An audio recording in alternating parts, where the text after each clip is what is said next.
देश की बड़ी पार्टी है, वो सिर्फ बिहार की 40 पर क्यों, देश की पूरी 543 सीट पे लड़े और भाजपा को शिकस्त दे।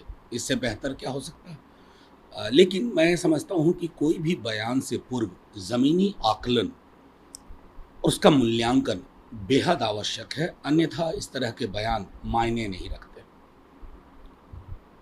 बिल्कुल बताइए, जो बयानबाजी चल रही है, कन्हैया का कुछ घटना है, जो बातें कही, बड़ा अच्छा लगता है। ये गठबंधन में क्या दिख रहा है देखिए, कि नहीं है, कि खाली मैं नहीं? मैं इस तरह के बयान जो आते हैं कि पढ़ा लिखा लठैत, ये पॉलिटिकल वोकैबुलरी नहीं है।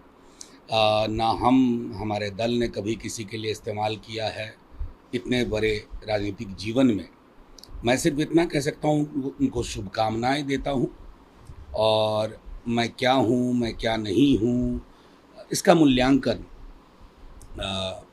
बिहार और देश के लोग करेंगे। मैं राजनीतिक भाषा की गरिमा का बहुत ध्यान रखता हूँ, लेकिन हाँ, उन्हें बहुत बहुत शुभकामनाएं, वो तरक्की करें और भी ऊंचे जाएं। अगर मन में कुछ है दोनों पार्टी में, तो आप लोग अलग क्यों नहीं होते? देख ऑफिशियली अनाउंसमेंट कर देखिए, देते हैं। मन में कुछ नहीं है। असल में ये समझना चाहिए, आप सब लोग तो ज़मीनी हकीकत से बहुत रूबरू होते हैं। कुशेश्वर स्थान में एक ऐसी आबादी का आज तक प्रतिनिधित्व नहीं हुआ था जिसकी संख्या सबसे ज़्यादा है वहाँ। जाहिर तौर पर अगर वो दस्तक देता है, तो किसी भी डायनेमिक पॉलिटिकल पार्टी का धर्म है, उसका कर्तव्य है कि उस दस्तक को, उस आहट को सुने। हमने उस आहट को सुना, और जाहिर तौर पर मैंने पहले भी आपके माध्यम से कहा था कि गठबंधन के तमाम दल क्या चाहेंगे कि हम भाजपा जदयू को शिकस्त दें।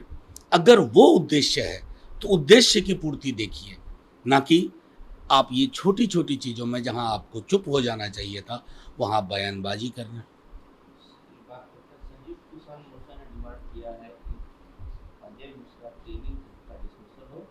इसको लेकर 26 सितंबर को कंट्री वाइड प्रोटेस्ट होगा। देखिए, ये मैं समझता हूँ कि प्रधानमंत्री जी को भी कैसे स्वीकार्य हो रहा है कि जिस व्यक्ति के पुत्र पे आरोप है, आरोप क्या है, पूरे विजुअल सामने हैं उस गाड़ी के, लोगों के कुचले जाने के, उससे पहले खुद मंत्री महोदय के बयान के, उसके बाद अगर कोई चीज़ प्रधानमंत्री जी को उनके अपने मंत्रिमंडल से बर्खास्त करने में रोक रही है, तो मैं समझता हूँ ये लोकतांत्रिक मूल्यों के भी खिलाफ है, और न्याय की संभावना तो क्षीण ही हो जाती है उसके बाद।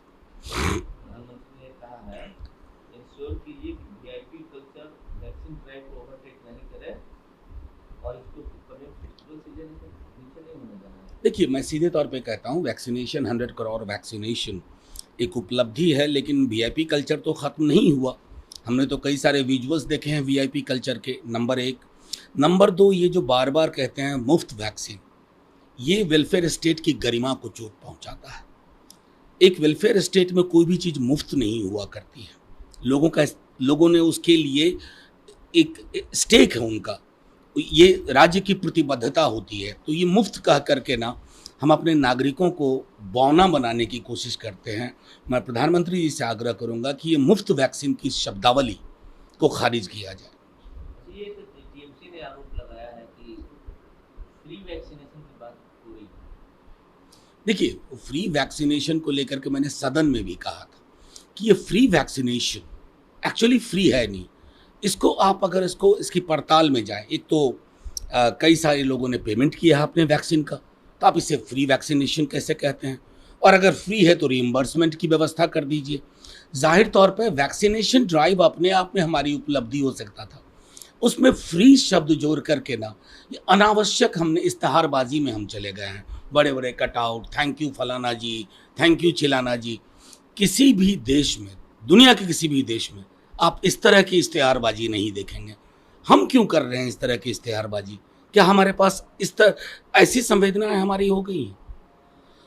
आदित्यनाथ कहते हैं कि धारा 370 टेररिज्म प्लांटेड था कांग्रेस का 1952। और आदित्यनाथ जी ने इतिहास पढ़ा नहीं है असल में, और मैं उनको आग्रह करूंगा कि कुछ दिन चुनाव हार अगर जाएं, तो कहीं जाएं और आराम से विश्वसनीय वैज्ञानिक इतिहास पढ़ें।